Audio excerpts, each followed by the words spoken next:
Well, hey, church, thanks for joining us. We have put together our leadership team on this Zoom call to begin to unpack some of the vision and the strategy components that I shared on Sunday morning. There are lots of moving pieces to this, and the fall of 2020 is going to look different.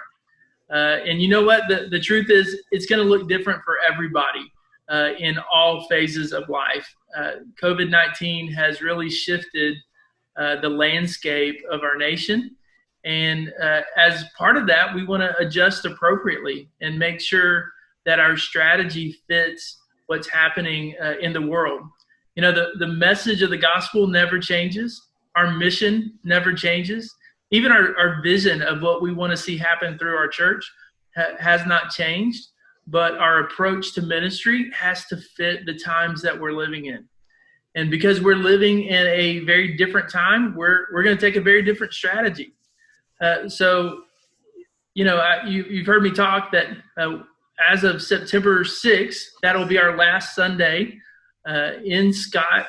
And then starting the very next Sunday, we're going to begin meeting in homes for watch parties. Our community groups will shift more to discipleship groups. And it's going to be different. It's definitely going to be different, but I'm excited about it. I really think this is going to be something that God uses to advance his kingdom here in the city. So, Toby, tell us a little bit, why is this shift necessary? Why are we making these changes? So there are three primary reasons we're going to change our approach this fall. The first is our mission to help people know and follow Jesus. In our current climate, lost people are not coming to church gatherings anytime soon, even though more people are seeking hope and guidance than ever before. So we need a better strategy to help our people engage in personal evangelism so we can reach the lost. The second reason is our worship. Our current gatherings limit personal interaction, and they lack ministry to kids and students. And guests, honestly, that visit us are not getting a true taste of Coastal. And our third reason is stewardship. It costs us significant resources to produce weekly in-person services. Our facility rental is approximately $70,000 per year. Plus, it takes a lot of time and energy from our staff. And at a time when finances are uncertain for so many people and organizations, it makes sense for us to scale back where we can. Yeah, so we're really looking at this as a temporary kind of change, but we think it's going to be helpful. So, Toby, at what point would we reevaluate kind of what we're doing and think through what that looks like for the future? Yeah, so we're definitely doing this for the fall semester, but we'll reassess for spring and just see what the current climate looks like and see what makes sense for us. But we'll very definitely continue to look at this and reassess for the future to make sure we're doing the right thing at the right time. Yeah.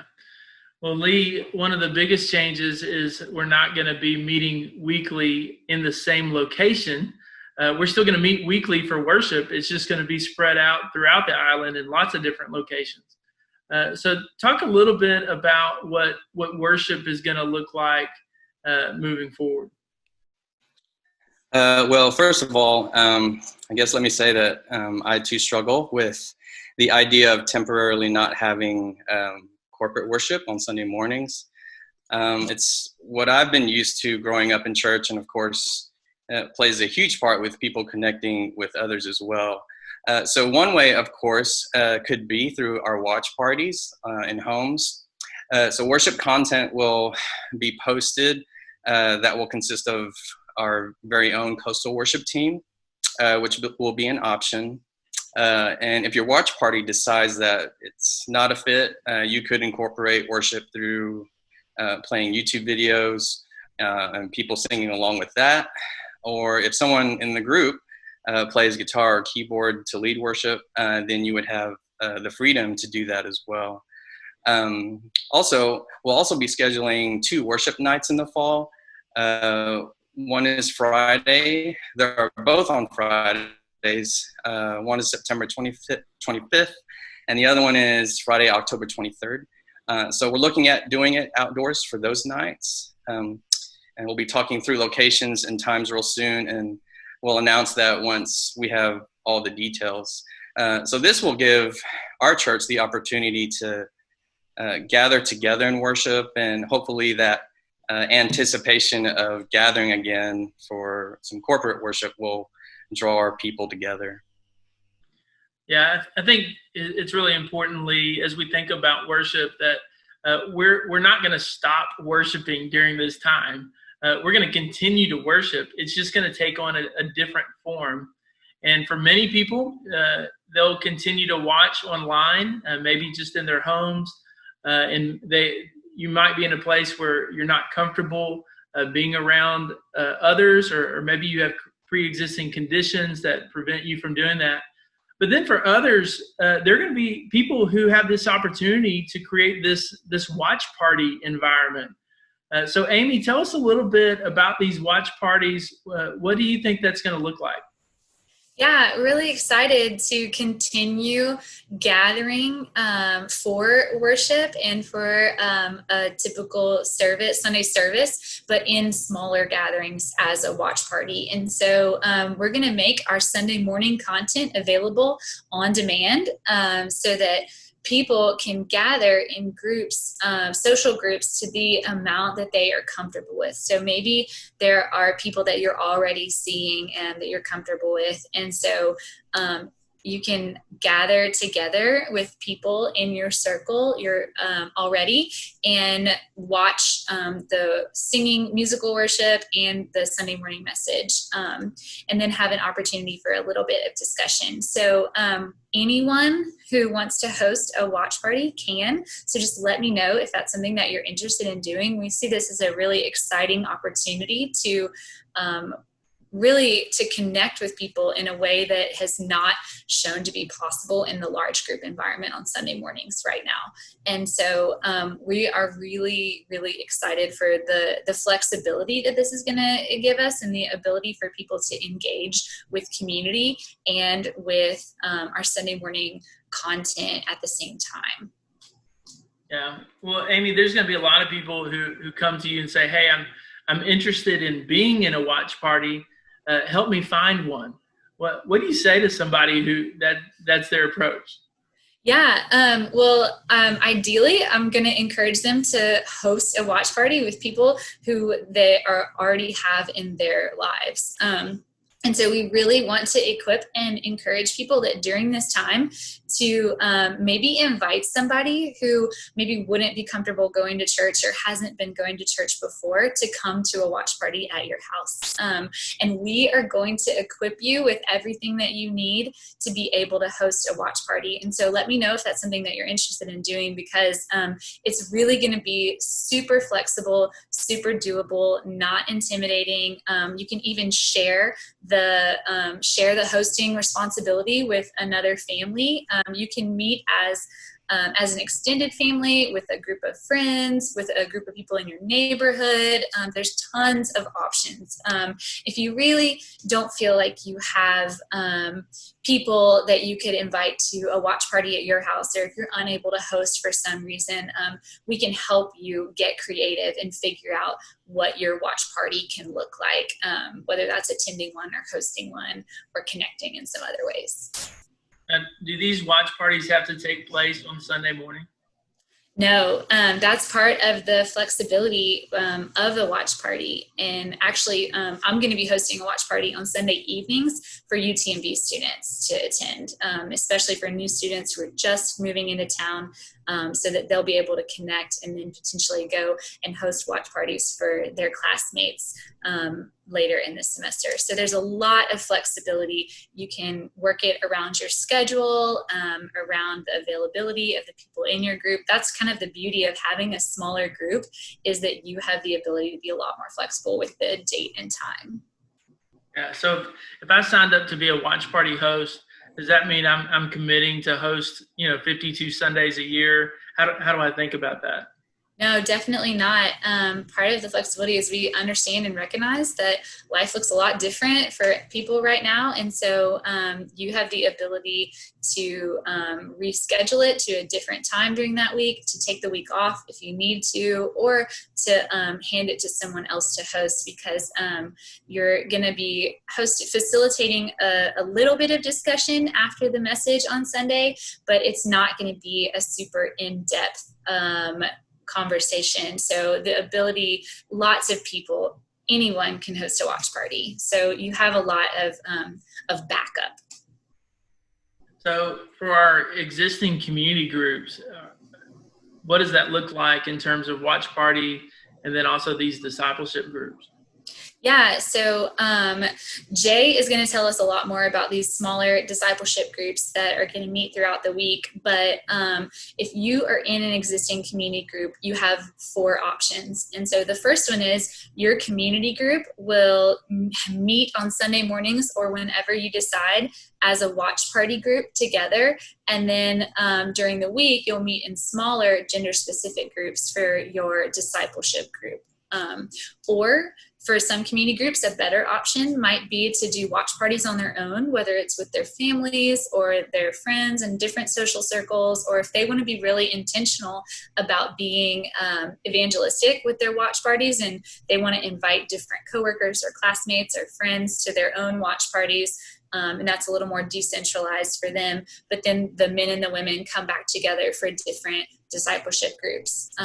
Or you could have the opposite situation where you meet as a community group for a watch party, but everyone in that community group or everyone in that watch party group goes out and starts discipleship groups with people who are in their lives already, whether they're coworkers, friends, family members, anything like that. They go out and start these smaller discipleship groups with people. So they're meeting on Sunday morning or whenever their watch party meets, and they're engaging with the worship service together in that way. And then they are being sent out to start different discipleship groups. Or the last option is your community group could just kind of press pause and not meet as an official coastal anything for this semester. And it doesn't mean you don't love each other, but you can still hang out socially and keep in touch if in whatever that looks like. But maybe your community group just takes a break for a little while and you do watch parties on your own and discipleships on your own. There's a ton of options, and we also are going to have some next step classes that are available that people can sign up with if they are looking for a way to connect in a different way. Just to be clear, just because you don't meet together as a community group for watch party doesn't mean you don't love each other, right? Yeah, of course. Yeah, I mean, sometimes groups just reach a natural ending point, especially living here in Galveston. There are times where people move away or enter into different seasons of life. And so we understand that this is a new season for sure, and it's going to look different. Well, and I think especially for families with kids, some things are going to just look a lot different. And everybody has different things going on at work, different things going on with their kids and schooling, and lots of different new factors that are affecting people's schedules and their capacities for being committed to things. And so we want to make these as flexible as possible to allow for everyone to be involved in some way, shape, or form. Yeah. Thank you, Amy. Well, you mentioned discipleship groups. Jay, you're going to be leading these new discipleship group ministries. How is a discipleship group different from a traditional Bible study or even a community group? What are these discipleship groups all about? Yeah, so we're going to be really looking at some different things here in regards to really taking our missional engagement away. I want to say it to a next level. And so when we say missional engagement, we really mean living a lifestyle of really service, but also kingdom influence, but that requires action. But in the midst of this, a lot of what we have come to know, it's caused us to, I guess what I'd say, reevaluate some things. And some of the major areas right now that we do this missional engagement is through serving inside the walls and outside the walls, and also our local global missions, which in the midst of this pandemic, that's actually been really, really difficult to do. And eventually, like we talked about, those will return back to normal. But that kind of sent us down into praying about the fourth aspect of making disciples that we talk about, and that's through personal evangelism. So what does that actually look like for myself to share what Jesus has done for me in hopes that someone else would come to know and follow Jesus? Then another piece is, what would it actually look like to really receive some training and equipping and really begin praying for the Lord to move in a powerful way and reaching the lost here in Galveston. And what I love about this is, and really I think is the most cool part, is we're all called to make disciples. That's not like just a select few. In Matthew 28, he told us to go and make disciples. That was actually a command to him. And so kind of been talking and praying and really, asking, hey, what does that actually look like? And so Amy mentioned this, but these groups will be between 3 and 6 people. And we're really asking them to be gender specific, if possible. And really our hope is to train up leaders and let them invite people into their group in a very kind of flexible, organic way. Kind of the really, you think when Jesus was inviting the disciples, it was very much a come and see invitation. But being one of the most important aspects that we're seeing is they'll be really relational, probably the most important aspect. But also when we think about things that we may get into, it'll be things that we actually put into action. And so it may be, hey, we might be reading, Bible and a portion of it. We're saying, hey, how does that affect our lives, and what can we do actually out, on the island?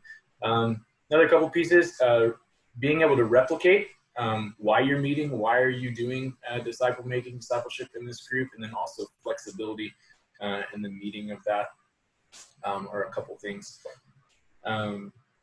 And then, so I guess the question Aaron wanted also to speak about is how do you do the training? What's the equipping look like? And so what does it actually look like to, lead one of these things? So on Sunday, August 23rd, and then followed up on August 30th, we're going to have a 2-part training and equipping class where we actually walk through pieces of this. And so we'll have limited availability for that training, but we're also going to record it, and we'll have the video available online. The training itself, the question will probably be, well, what are we going to be training? Will consist of prayer, reading the Bible. How do you actually read and study the Bible?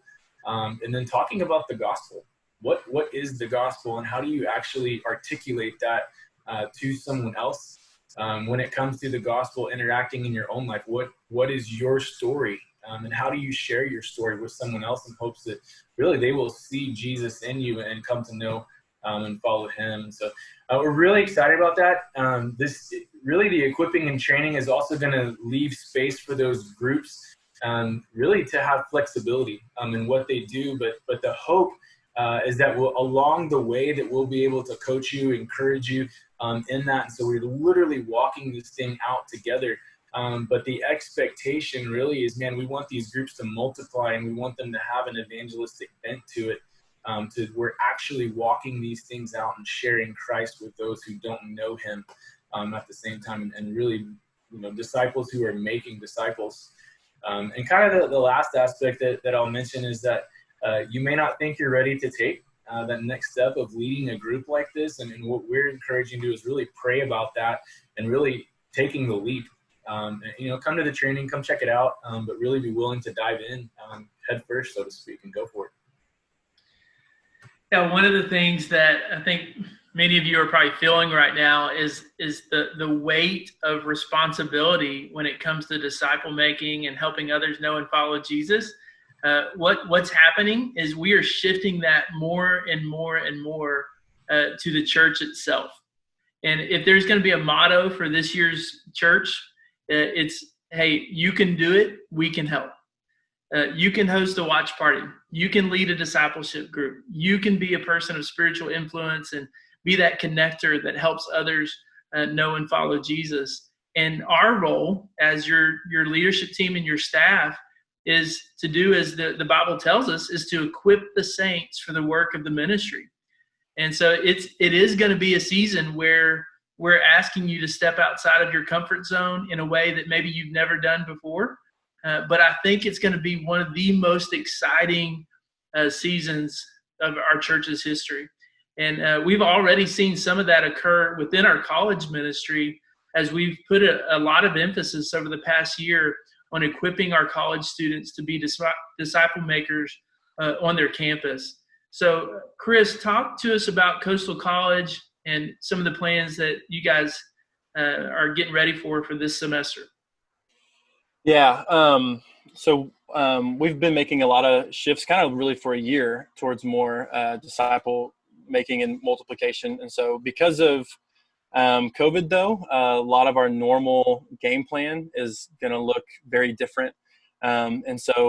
First thing right off the bat is we typically would have a Wednesday night midweek worship gathering on the campus of A&M. But because of the restrictions that A&M is putting on like their rooms and just student organizations and different things like that, and just campus wide, we will not be able to have that at all this semester. So we've gone ahead and made the decision that we won't be gathering weekly on Wednesday nights for this semester. However, we are actually very excited just to see what God does in light of that, just to see how God moves as students take it upon themselves to make disciples who make disciples. And so for college, we'll still have community groups that'll meet on campus, potentially off campus as well.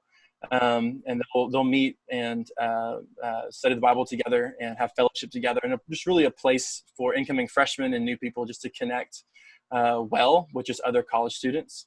And then our college students will also be launching some discipleship groups onto the campus where they'll huddle and gather around with 3 to 4 different students that they call into discipleship.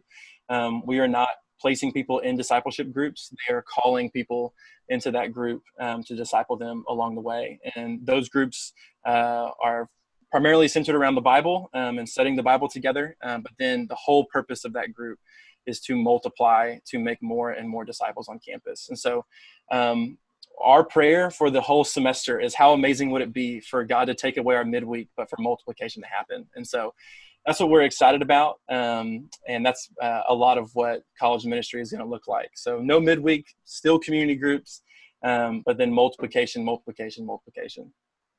Yeah, well, we're definitely looking forward to that. And Jeff, we're hoping to see some of that play out in our ministry to teenagers as well. So talk to us about student ministry and what that's going to look like this semester. Absolutely. I'm excited as well. Spring break is almost over as we're going to be getting back together again. But it's going to look very different than it has in the past. We're not going to have our weekly large group gatherings that we have had on Sunday mornings, Sunday evenings, and Wednesday evenings. Instead, it's going to shift to look just like community groups, where our 5th through 12th graders will be meeting throughout the island, throughout the week as well, with their leaders. And I think it's going to be a great year. I'm looking forward to it. It's going to be different, but I think they're going to get a lot out of this, and it's going to be a huge impact on their lives. If students aren't ready to go back in person, we are also going to try and have the opportunity for students to sign up for a virtual small group as well, where they can meet together on Zoom with a leader, so that we have options for everybody, no matter what their comfort level is, too. And we're also going to try once every 6 weeks or so to have some sort of large group gathering that's outdoors, where we're going to promote social distancing, play some sort of game and things like that as well. So I'm excited for this semester. Yeah, I think it's been great. Jeff, what about if someone's watching and they're interested in maybe volunteering with our student ministry, how can they get in touch with you? I still do need some more leaders. And so if you are passionate about helping the next generation know and follow Jesus, definitely contact me. You can email me at jjohnson@discovercoastal.org. And we should be getting started here soon. I know school is getting started at the end of August 24th, and we're planning on getting started that same week as well. So if you're interested, contact me as soon as you can. Thanks, Jeff. Well, Joni, in the same way that Jeff's had to make a lot of changes with our student ministry. Children's ministry is undergoing really a massive shift, and I know you're sad that we're not going to be able to see our kids on Sunday morning the way we're used to, but there's still a new opportunity really for parents to be disciple makers in their home. And so talk to us a little bit about what children's ministry looks like this semester. Yes, so like Aaron said, I'm so sad to not see the kids every week. That has been the hardest thing for me, is to not see our kids ministry volunteers and the kids. Like, we love them so much, so we miss you guys. But I have a ton of opportunities and a ton of ways for kids and their families to get involved this semester. Really what we want to do is we want to create wins for you and your family, so that way the talking of the Bible, learning about Jesus, things like that is not just for Sunday morning at church, but is really integrated into your household and into your family. So we want to help you create different ways and different places for you to be able to disciple your own kids. So we have some fun things planned for the semester. First, and the biggest things, we're going to do Back to School Jam. It'll be our first family experience. It's on August 29th. At 10 a.m. We're going to get you all the information about that. But that is going to be a very family-friendly, kid-friendly, socially distanced event for your kids and your family to come play games, have snacks, do all the fun things that kind of looks like Sunday morning, but in your small family group. So families will sit together, kind of be socially distanced. So that is one of the first things that we're going to do, is Back to School Jam on August 29th. And we'll also do 2 more of those throughout the semester for your families to come to. We also want to help you make Sundays and teaching your kids a little bit easier. So we're going to start what I'm calling a pickup parade on September 2nd. We are going to be here at our Winnie office, and families can come, drive through, get their curriculum bundle, basically with all of the parent guides with different activities and different things that you can do with your kids each week to go along with the video lessons that we're doing. We'll have games, crafts, all the supplies that you'll need for that, plus some fun little kid things that they like. And we'll also have treats for your family when you come by. We'll have volunteers out there to say hi to them, and that'll be a really easy way for parents to have everything that you need to do like Sunday morning at home with your kids. We also have a fun delivery coming your way August 19th. Hey, Joni. So explain a little bit with those kids. That's something that a family can do individually if they're watching the services at home, but it's also something that could be incorporated into the watch party itself. So talk a little bit about that. Right. So in our watch party, you can have the option to do watch party with other people who have kids. So you can choose to do that kids portion of the lesson together as a group, as your watch party group, or you can do it individually as a family, just whatever makes sense for the people in your group or your family. Yeah, I think that could be really cool to see families come together and almost have like a little miniature version of Coastal Kids at the watch party, which could be, I think, really fun for our kids who, it's been now almost 6 months since our kids have been able to gather. And so to create that sort of environment with a handful of other families that might be in your watch party could be really significant in the lives of our kids. That's so true. Our kids have been hit hard by this. And so having that consistency of doing church with their watch party, or even doing something that looks familiar. Our video lessons are very familiar to our kids because we also use those videos when we were meeting at church on Sunday morning. So all of those people and those characters in those lessons will probably be very comforting to kids right about now. Yeah, no doubt. I think you had some more stuff. What else can we expect with? Oh, yeah. So we'll also have a fun delivery for you guys on August 19th. So make sure to check your porches. We'll have some deliverers come and bring you some fun stuff. But other than that, we have a ton of other ideas for this semester that we'll get you information about as we keep going. Thank you, Joni. We're looking forward to that. Me too. Working with our kids and families. That's going to be great. Yeah. Hey, guys, as we close our time together, I want to ask one question, and anybody can really answer this, or multiple people can answer. As we think about communicating this big change to our church, what's one thing that you would say to our church body about this? Just kind of describe maybe how you're feeling about it, maybe what's been going through your mind as you've wrestled with this over the last few weeks.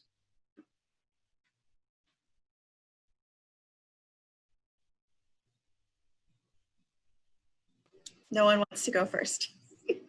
You go first, Joni. No, you, Amy. I think for me, it's been a lot. It was a big adjustment for me. I was really, really worried about people falling through the cracks, and especially people who are maybe new to their faith, new to our church, new to our community. I was really, really worried without, something to point people to, a Sunday morning, large group gathering, just that would be hard, because typically that's been kind of the front door for the majority of people to being plugged into Coastal. And so that was a big kind of barrier for me.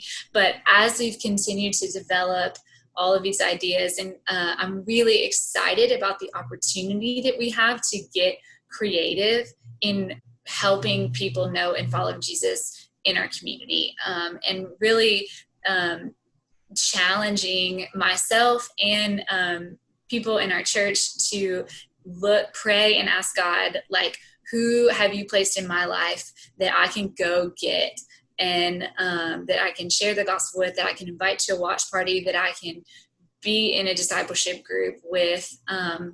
And I love the creativity, and I know that that when we ask God for that he will give it to us. And I also think that we've got, hopefully, I think we've got a lot of different components built into this plan that allow for there's something for everyone, because we all agree that we need community and connection with each other and with the Lord more than ever. And so I think that there are ways within this new temporary plan for everyone to do that. And so if you are confused about what that can look like for you, what that can look like for your family, if you feel like you don't have anyone, reach out to us and we can help you talk through what that looks like and how to get connected.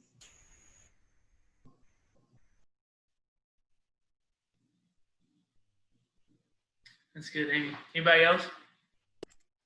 I mean, for me, it's hard to let go of our traditional idea of Sunday morning, going to church. I've been going to a church building since I was a tiny child. So the idea of not being able to go to church was really hard for me, and something that I really had to kind of process. It took a minute for me to process it.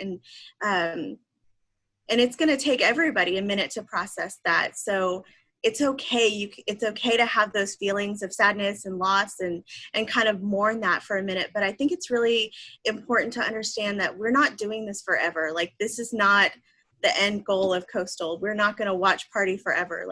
This is for a season. This is for a time. And then eventually we'll get back to being together in some kind of building, in some kind of capacity. So it's okay to mourn and be a little sad for a minute, but also we can rejoice because the building is not the church, and we have to recognize that God has a bigger plan through all of this. And I think once we can wrap our minds around that, we can do this. Yeah. That's good. Yeah, I was, sorry, Jay, I beat you. Yeah, I was, yeah, I'm actually, I think very just thrilled to see what God does in this season for our church. I was reminded, a couple of weeks ago, I've been reading through the book of Ezekiel, and also the book of Acts. And in Ezekiel, the prophet talks about how Israel has been scattered, but that God will bring his people back and he'll redeem his people. But through the scattering and through the bringing back, God's name is glorified in the midst of all that. And then I was reading in Acts shortly after the stoning of Stephen, and how the church, early church, just scattered across the ancient world, and the gospel continued to multiply despite persecution. And it was interesting to read both in Ezekiel in the Old Testament and in Acts in the New Testament, how God is glorified in the scattering of his people. And so we're in a season where God is scattering the church, and that can become very uncomfortable for us because for many of us, we've never been scattered. But at the same time, God does some of his best work with the scattered church. And so for me, I'm excited to see what this season does in the life of our church. I think it has the potential to change the course and to change the culture of Coastal in a way that we just are people who multiply, and to see the gospel spread all throughout Galveston and beyond. Jay, you can go now. Thanks, Chris. That's a good word. I'm glad you didn't take your normal preaching time, preaching for so long. Just kidding. That was point one. I'll follow up with point two in a second. Got my 4-part sermon here. No, I agree with that. I was going to say earlier, I think it was at the start of this year, as a staff, we kind of talk about, man, what do we envision coming for this upcoming year? And obviously, none of us, we saw this 2020 playing out the way it did. But I do recall us talking about this be a year to focusing on making disciples, but also really diving into really sharing the good news of Jesus and evangelism. And so, we can look back on it and go, man, what maybe the enemy intended for bad and for harm, that the Lord is going to turn for good. And so, yeah, I agree. I was actually just reading that the other day as well, Chris. Like the way the Lord uses those things, if you look at them in a way that it's like, oh, we can't do this, but kind of asking like, man, God, what are you doing in all of this? And I showed this with Amy yesterday, but some of the stuff we're getting ready to do specifically in regards to discipleship groups, I wrote them down. You guys can't read this, but this was a prayer note from 5 years ago that had to do with discipleship groups, and some of the very things that we'll begin doing are going to begin happening like right now. And so you also have to look and go, man, what is God doing in this time, right now? What is he calling us to? And so, yeah, I want to encourage you as well to really just dive in and go after it, and there's still that sense of unknown and maybe nervousness, but doing this together as a church, I think that's going to be the fun part and really the journey with it.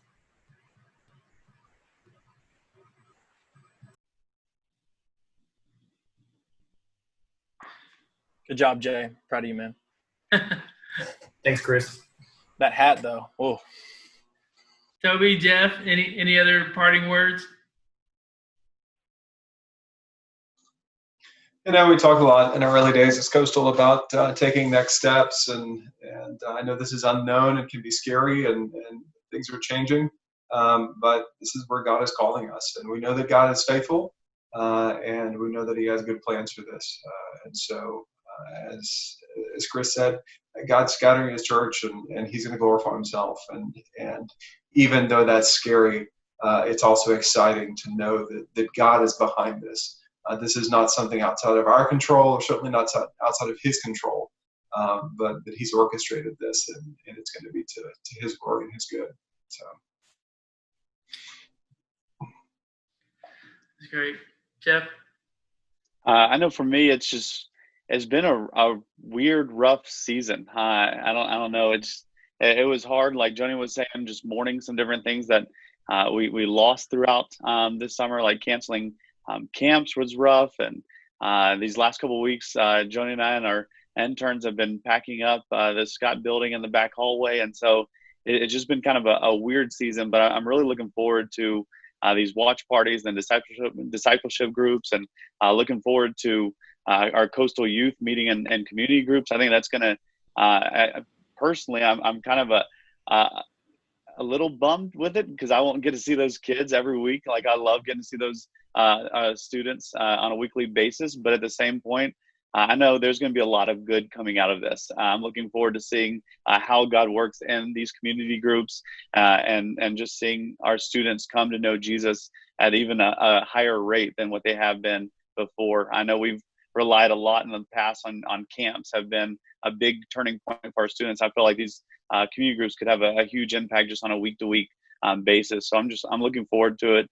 I'm excited to see how God moves in this throughout this season. Well, thank you, team. Man, I appreciate you guys jumping in on this call. Church, as you have listened to this, if you have questions about it, any questions really kind of personally about how you can navigate this new normal. And, months ago, I preached a message and introduced our church to the concept of blizzards and winters and ice ages. And there are different types of storms in our life, and some of them are like a blizzard. They only last for about a week, and then you just kind of, in a blizzard, you hunker down and get through it, and then it's over. Winter is going to be for a few months, and you have to make some adjustments to winter. You can't approach winter the same way you would approach a spring or a fall. And so you prepare yourself for it, but you make a few adjustments. But an ice age lasts for more than just 2 or 3 months. An ice age lasts for quite some time. And here we are. I don't know if any of us anticipated that in March, if you'd said, hey, on March 16th, when we start to kind of hear about the coronavirus, if we said, hey, listen, by August, you're still going to be in the midst of this, I think a lot of us would have said, no, it's going to blow over. It'll be done. But when I look at the future, I think it's very likely that we're still going to be living with the effects of COVID-19 for the next several months. And eventually this ice age will thaw. Right? There is going to come a day when we will be able to gather again, and we won't be wearing masks, and we'll be able to hug and give each other high fives and shake hands. So that day is coming. And I'm looking forward to that day. And for what that means for our church is we're able to fully gather the way we desire to do. But in the meantime, we've got to be able to adjust to the world around us because the message never changes, but the method has to. And so this is a season where our method's going to look different. And I thank you for your trust that you place in our church's leadership. I can assure you these are not decisions that have been taken lightly or flippantly. And we are actually in contact with churches from around the nation who are doing very similar things as we approach this season. So we don't pretend to have all the answers, but we feel like this is the direction that God is leading our church. And so, again, if you have questions, please contact us. We want to help you navigate what this looks like in your individual context. And we are glad to help you brainstorm and to think creatively and dream about how you can really be someone who helps others know and follow Jesus, and how you can be that sort of leader and connector in your neighborhood and in your sphere of influence. So thanks again for joining us. We'll post this online. And then also, if you have any questions, again, feel free to follow up. Thanks, guys. Appreciate it.